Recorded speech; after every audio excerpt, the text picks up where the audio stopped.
Hey listeners, just a quick update on some things that are going on around my neck of the woods. So as you know, I am the creator and founder of the Texas Podcast Union, which helps facilitate meetups for our local Texas podcasters. I am excited to announce that we are officially back in 2022, and our first meetup is going to be on March 19th at Wine House in Fort Worth. I'm going to post some details in the show notes, and I hope that you guys join us there. You can RSVP on the Eventbrite link. And another exciting announcement that you might not know, I am the co-founder of the True Crime Podcast Festival. If you recall, back in 2019, our first festival was held in Chicago, and it was a smashing success. And then COVID came around and took us down. But here we are again, 2022, and we are bringing back the True Crime Podcast Festival. This year, we're going to be in my hometown of Dallas, Texas, and our dates are August 26th through the 28th. You'll be able to see some of your favorite podcasters live and in living color, and I am so excited. I'll also be posting a link to the True Crime Podcast Festival in the show notes, so please, if you're interested in coming, I can't wait to see you there, and it's going to be the best time ever. So, okay, enough of the business, on to the show. Explicit content is found in this episode, so listener discretion is advised. In today's episode, you will hear actual 911 calls. We advise extreme caution while listening. If you are a victim of domestic abuse, please reach out to someone for help. Please call the National Domestic Abuse Hotline at 1-800-799-SAFE. That's 1-800-799-7233. Or go to thehotline.org to chat with someone online. Welcome back to the True Crime Fan Club podcast. I'm your host, Lainey. Unfortunately, we discuss domestic violence all too often on this show. One reason is because there are 20 people per minute who are abused by an intimate partner in the United States. This equates to more than 10 million men and women annually. 15% of all violent crimes are due to intimate partner violence. There are 20,000 calls made to domestic call centers each day in the United States. Many times, a victim of this form of abuse calls 911 in the hopes officers will be able to respond in time. The International Association of Chiefs of Police has created guidelines on how law enforcement agencies should respond to domestic violence and how 911 telecommunication operators should respond. Most of the time, officers are able to respond quickly and effectively to these calls.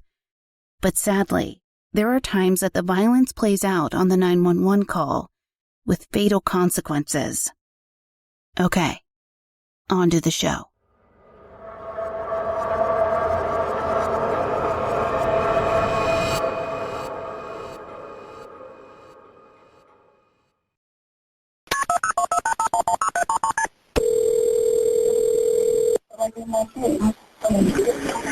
Where's your emergency? Hello,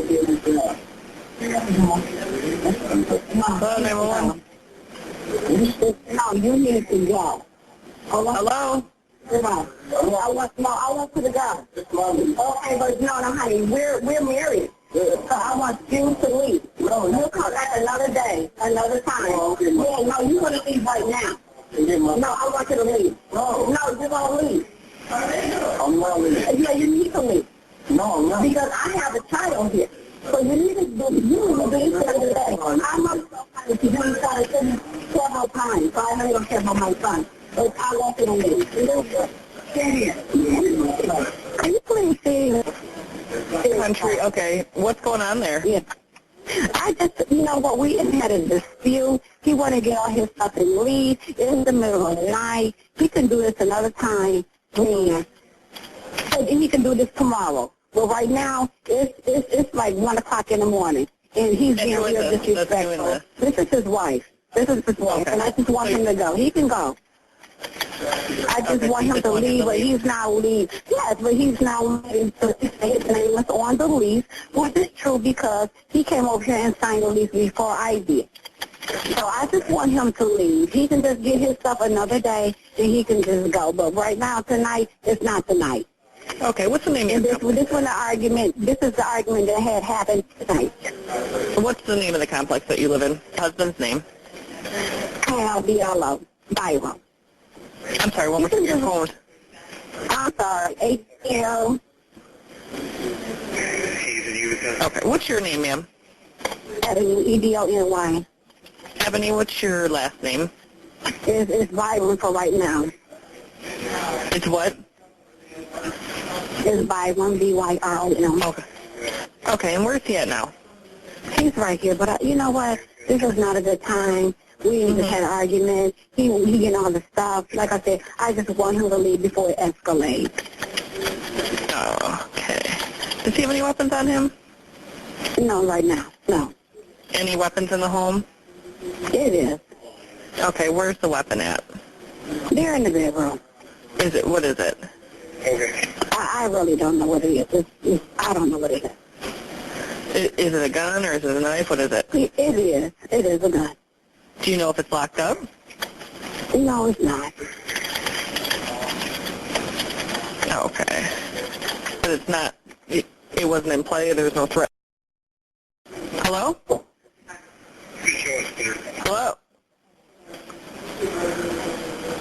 Hello? Hello? Hello? Ma'am, are you there? On October 1st, 2016, a 911 call was placed in Macomb County, Michigan. When the operator answers, a calm female can be heard telling someone to leave. When the 911 operator finally gets her attention, Ebony explains she and her husband have been arguing and she wants him to leave. It was after midnight and she just wanted him to leave and come back later, particularly because her 16-year-old son from another marriage was home. The 911 operator asked routine questions such as name, as well as safety questions regarding weapons. Ebony initially said her husband was not armed, but then acknowledged there was a gun in the bedroom. When asked if the gun was locked up, Ebony replied, "No, it's not," which was followed by numerous loud noises, later determined to be gunshots. When the sounds stopped, the operator said, "Hello?" several times and received no reply. Within minutes, officers were on the scene. They arrived to find Ebony and her husband, Hal Byram, lying on the floor at the foot of the stairs. Hal had shot Ebony multiple times, then turned the .40 caliber handgun on himself, shooting himself in the neck. Hal was still breathing and was transported to an undisclosed medical facility for treatment, where he remained for several weeks. Ebony's son called 911 3 minutes after the initial call by Ebony. He had been playing video games online, and his online friend also called 911 after hearing the disturbance. A second telecommunications officer spoke to Ebony's son and told him how to get out of the house safely, since the house was surrounded by deputies. He was physically unharmed. He stayed with Ebony's family until he could reunite with his father, who lived out of state. Ebony was shot 10 times at close range and was pronounced dead at the scene. The .40 caliber was registered to Hal, although it appeared he did not have a conceal and carry license. However, one is not required in Michigan for a handgun kept at home. Arrest warrants were issued for Hal Byram just days later after Ebony's death. However, he was still in the hospital, recovering from his self-inflicted gunshot wound. He was arraigned while in his hospital bed 3 weeks after the shooting, and he was ordered to be held without bond. Hal Byram spent several months in the hospital recovering. He had to be fed intravenously for 3 months, and then when he recovered from that, he went on a hunger strike for several months. Finally, in May 2018, a court injunction was obtained to force-feed Hal Byram. In June 2018, Hal's attorney appeared before Judge Douglas Shepard. He asked for a delay so Hal could regain his strength, telling the judge, quote, "He does appear to be gaining weight. That will allow him to gain more strength and participate more meaningfully in the proceedings." The judge agreed to delay the proceedings, but only for a month or so, with the understanding we have to move his case in a reasonable manner. The next month, July 2017, a hearing was held to determine if Hal was fit to stand trial. Ebony's sister, Crystal Kent-Harver, was in the courtroom and addressed Hal after the 911 call was played. She told him, "That was a shooting. That was you shooting her 9 times. 9 times, rapid fire, no hesitation. I wanted him to be aware of that." She also urged others, "Just please watch who you bring home. Watch who you date. Watch who you love, because everybody is not for you." Hal Byram was ordered to undergo a psychiatric evaluation in September 2017 and was found competent and criminally responsible. A hearing was held on December 7, 2017, with the trial date set for early March 2018. In March 2018, as jury selection was slated to begin, Hal Byram spoke up and told Judge Joseph Toya he wanted to plead guilty to the first-degree murder charge as well as the felony weapons charge. The Macomb County prosecutor, Eric Smith, said, "The defendant has the absolute right to plead guilty if he wants, and he said he wanted to plead guilty for a while. He said he wanted to save the families the trauma of going through the case.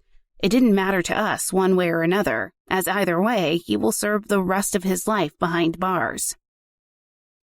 Hal's sentencing hearing was scheduled for April 11, 2018, but that morning he refused to appear at the hearing. Ebony's sister, Crystal Kent-Harver, addressed the court saying, "Him not coming today is just another way of him controlling the situation. He did not have to shoot her 9 times, you know, and She faltered, a little emotional, saying, "Sometimes I wish every day that he had died that day with her, but I get more gratification from the fact that he's going to die a slow and painful death." Crystal added that Hal frequently controlled Ebony, including installing cameras inside their residence. She said, "He didn't have to shoot her 9 times. Crystal revealed she had been with Ebony at their condo about an hour before Ebony was shot. She told the court that Ebony's son was living in Texas with his father, but he hasn't been the same since.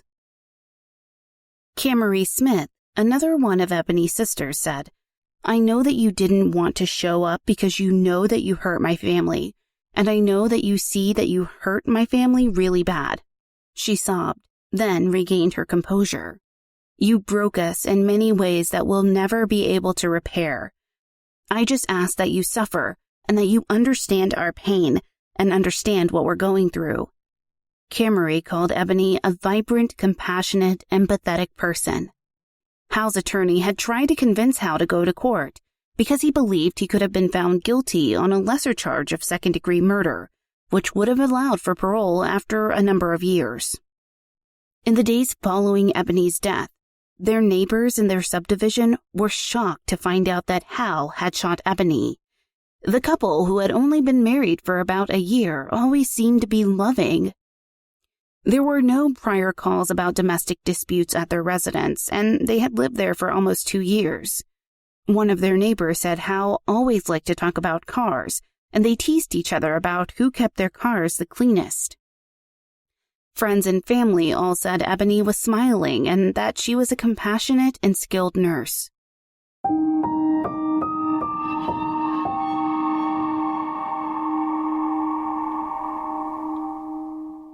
After a long day, I just want to curl up on the couch and get lost in a gripping story with characters I can love and hate.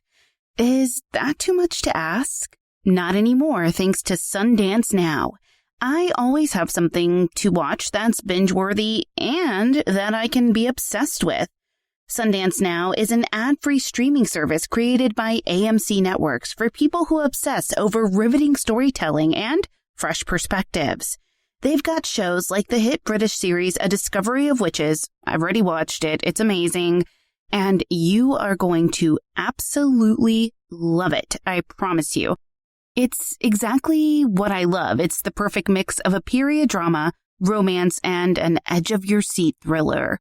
Seasons 1, 2, and the final season, Season 3, are streaming now. So you have all you need to binge right now.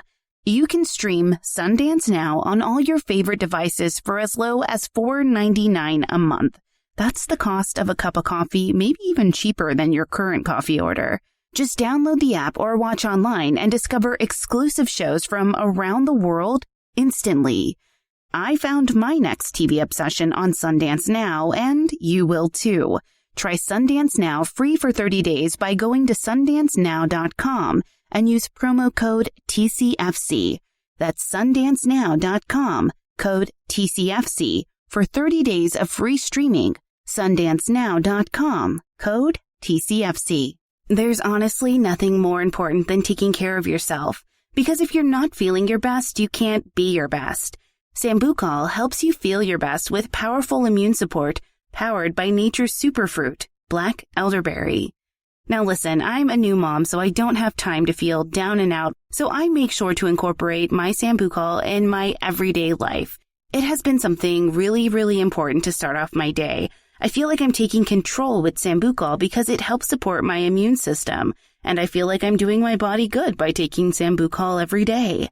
It has a great taste. I honestly love the gummies the best. So sometimes I feel like starting off my day with a nice warm cup of water, and I'll actually use the Sambucol drink powder in there, and it tastes so good. It's really, really refreshing and makes me feel like it's an easy thing to incorporate into my wellness routine. Best of all, Sambucol is a trusted brand. It's the original black elderberry and was developed by a virologist, so I know I'm getting a great quality product. And you can too. Get 15% off your next order of $9.99 or more at sambucolusa.com. Use FAN15 for 15% off. That's sambucolusa.com. Use FAN15 for 15% off. SAMBUCOLUSA.com. Use FAN15 for 15% off. Back again to talk about FunJet. Now, I don't know about you, but I want a vacation that can make the fun happen. For me, the best parts of a vacation are the ones that surprise you. And just like FunJet, I call those fun expected moments. And I get those from FunJet Vacations. FunJet Vacations offers vacation packages to your favorite destinations such as Mexico, the Caribbean, Florida, Hawaii, and more. For over 45 years, they've delivered friendly, reliable service so you can focus on the fun. Right now, you can use promo code FJ50 to save $50 on your next FunJet vacation. Get more moments that are fun expected. You deserve them. Surprise yourself where you could go at funjet.com or call your local travel advisor. Restrictions apply.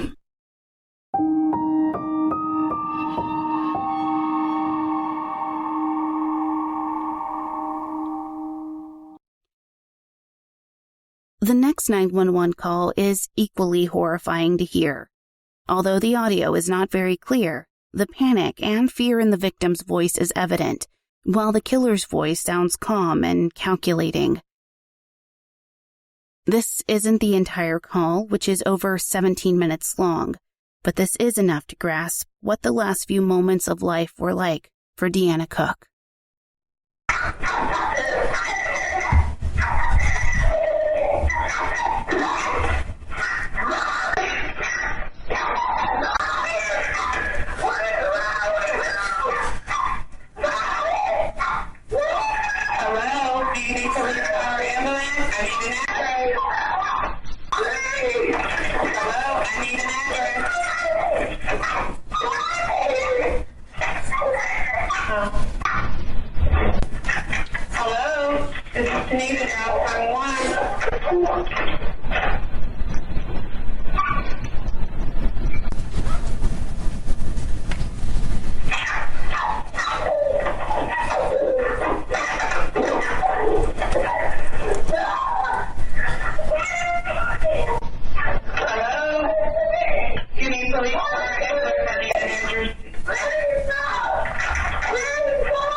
Where the police? I'm not doing nothing to you.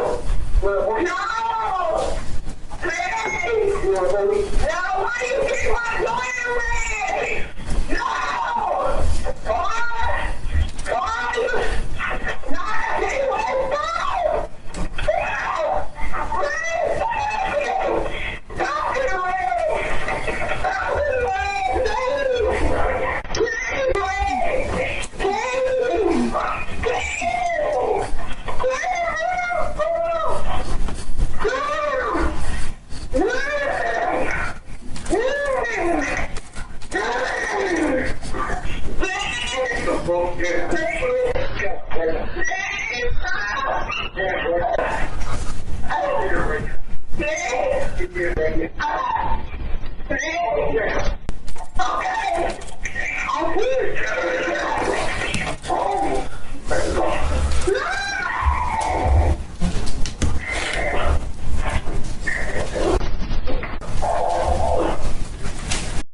On August 17, 2012, at 10:52 a.m., Deanna Cook called 911 from her cell phone. On the call, Deanna can be heard begging a man she identifies as Red, Del Vecchio, and Baby to please stop. Deanna asks him why he's doing this to her. The male tells her to get the fuck down and that he is going to kill her. By the end of the call, Deanna can no longer be heard. There is a dog barking in the background, and the male repeating, "I'll kill you. I'm gonna kill you. I'm gonna kill you." The 911 operator then asks again, "Hello, ma'am? Do you need police, fire, ambulance? Hello?" The call disconnects and she tries to call the number back at 11:10 a.m. and 11:12 a.m., but the calls went straight to voicemail. Officers arrived at the house approximately an hour after the initial call was made. They attempted to make contact with Deanna, but no one answered the door. They walked around the house and couldn't see any exterior signs of a disturbance.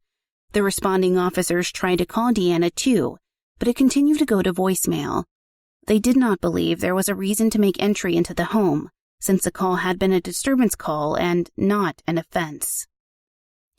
On August 19th, 2012, Deanna did not arrive at church, where she attended with her mother, Vicky Cook. After church, Vicky went to Deanna's house to check on her, accompanied by her daughter and Deanna's 2 daughters. The front door and the back gate were both locked, so one of Deanna's daughters jumped the fence to open the gate. When the ladies went into the backyard, they noticed water running out of the garage. Carlitha, Deanna's sister, kicked in the back door. Once they got into the house, a terrible stench assaulted them. The smell was so bad that Carlitha ran out of the house.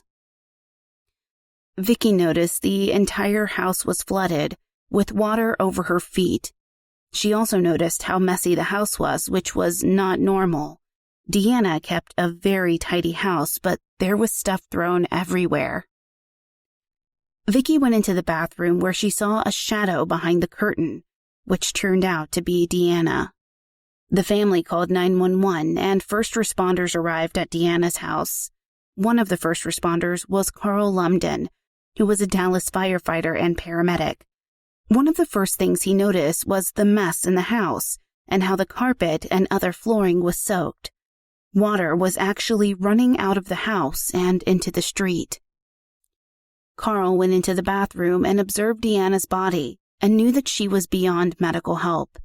She was bloated and swollen, and he would later testify that most bodies don't look like that unless they've been drowned. Deanna was face down in the tub with her feet outside the tub. He turned off the faucet. Then he and his team preserved the scene until police arrived. The first police officer on the scene, Samuel Bryant, also observed water running out of the house and down the street. When he entered the house, he saw the deep water throughout, and then saw that the bedroom door had damage. The frame was broken and the lock was on the outside of the door. Inside the bedroom, the mattress was off the frame, and things were knocked off the dresser and walls. Another officer described the scene. There was water all throughout the house. The back door had been forced open. The bedroom door had been forced open as well. The bedroom was in the appearance that there may have been a struggle. You know, things that were out of place that wouldn't have naturally been out of place. Lamps knocked down, bed flipped over, water throughout the bedroom, throughout the bathroom, and the deceased was in the bathtub. Deanna's ex-husband, Del Vecchio Patrick, was arrested the same day she was found. He was arrested on active warrants in Balk Springs, Texas, where he lived with his stepfather. Del Vecchio was seen on Deanna's street on August 17th by her mail carrier and a neighbor. The neighbor saw Del Vecchio around lunchtime that day, shirtless and shoeless, sitting on a white car. Deanna and Del Vecchio had a tumultuous relationship dating back to 2008. On January 3, 2009, a friend was visiting Deanna while Del Vecchio came home in a rage, yelling, "Why you ain't answering the phone?" The friend left the room for a few minutes, and when she came back, Del Vecchio was on top of Deanna. The door was already off the hinges from a previous time he had kicked the door down. The friend started yelling at him to let her go, and he dropped Deanna, but told her friend to shut up or he would do the same to her. She went outside and called the police and could hear him still beating Deanna. When officers arrived on the scene and spoke to Deanna, she said Del Vecchio had grabbed her by the neck, choked her, and threatened her with a knife.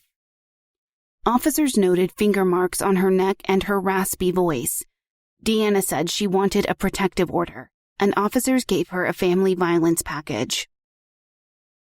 On March 20th, 2010, Deanna ran to her neighbor's house with only her bra and panties on. She started beating on the door, screaming, "He's trying to get me. He's trying to get me. Open the door. Open the door." When the neighbors opened the door, Deanna started yelling, "He's trying to kill me. He's trying to kill me," while trembling. The neighbor said she was covered in bruises. Del Vecchio was standing in the yard, but when Deanna went inside, he ran off. Del Vecchio went to a nearby La Quinta motel where an employee called the police. When the officer arrived, he found Del Vecchio sitting in the lobby. Del Vecchio told the officer he had left because he had a warrant out for his arrest. Del Vecchio had a stab wound to his back in the shoulder area. He also had some wounds to his mouth and arms. The possible weapon was found at Deanna's house and was a tire ream, which is a tool that is similar to an ice pick. Even though Deanna said he had assaulted her, she was arrested. Officers said she did not complain of any injuries, and he had a puncture wound. She was acquitted on this charge at a later date. The officer who responded to this incident later testified he had responded numerous times to calls at their home. He said they were all major domestic disturbances, and each time, Deanna had been beaten pretty badly. In fact, the warrant Del Vecchio had on him that night was from a previous domestic disturbance. Each time officers responded, Del Vecchio was nowhere to be found. On May 25, 2011, another call came from Deanna's residence. When officers arrived, Del Vecchio was there arguing with Deanna. Deanna had lacerations on her hands, which were defensive wounds. Del Vecchio had pulled a knife on Deanna, and she put up her hands. He was arrested that night.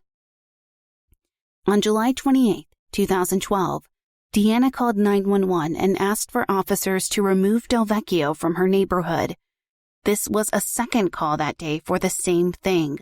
Del Vecchio had been telling Deanna she better not go to work. Deanna asked officers not to let Del Vecchio know she had called because it enraged him and he would tear up stuff in her house. Officers found him in the park across the street from Deanna's house. He had 2 bags of clothes and he told them he was waiting on his niece to pick him up. Since it was late at night, officers just took him to his stepfather's house in Balk Springs. On Sunday, August 12, 2012, Deanna and Del Vecchio were at church, which surprised her mother. Vicky said this wasn't normal and that they were both acting odd. She said Deanna was unnaturally quiet and Del Vecchio was all up in it. Vicky asked Del Vecchio what was going on, and he said everything was all right. Vicky spoke with her daughter on the phone every day that week. The last time was on Friday, August 17th, when both Deanna and Vicky were on the prayer line for church. When they said goodbye, Vicky had no idea it would be the last time she spoke with her daughter. The last text from Deanna was at 9:34 a.m., and it said, "About to take a nap." On August 16th, Deanna called 911 and said she was going to work and had seen Del Vecchio in the neighborhood. She was afraid he was going to break into her house and asked if officers would drive by and check on it. She told the operator that he had tried to kill her 3 times, but she still couldn't get a restraining order against him. Vicky couldn't reach Deanna on Saturday, and Deanna wasn't on Facebook.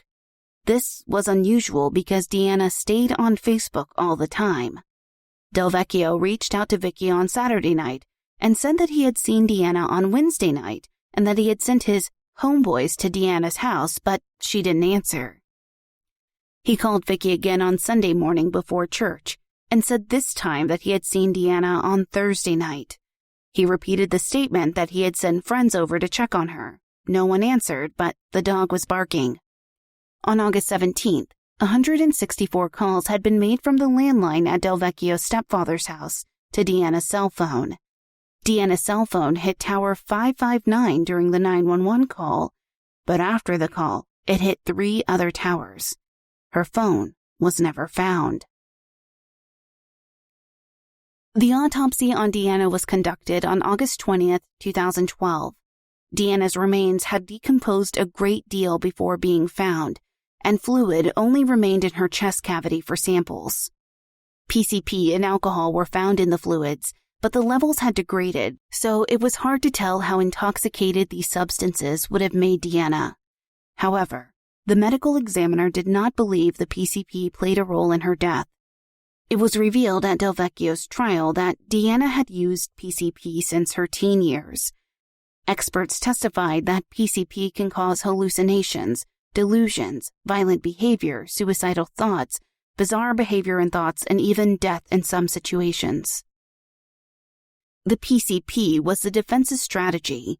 Dr. Christy Compton did a psychological autopsy on Deanna, stating she was mentally ill. Dr. Compton said perception is reality, and that Deanna imagined she was being attacked.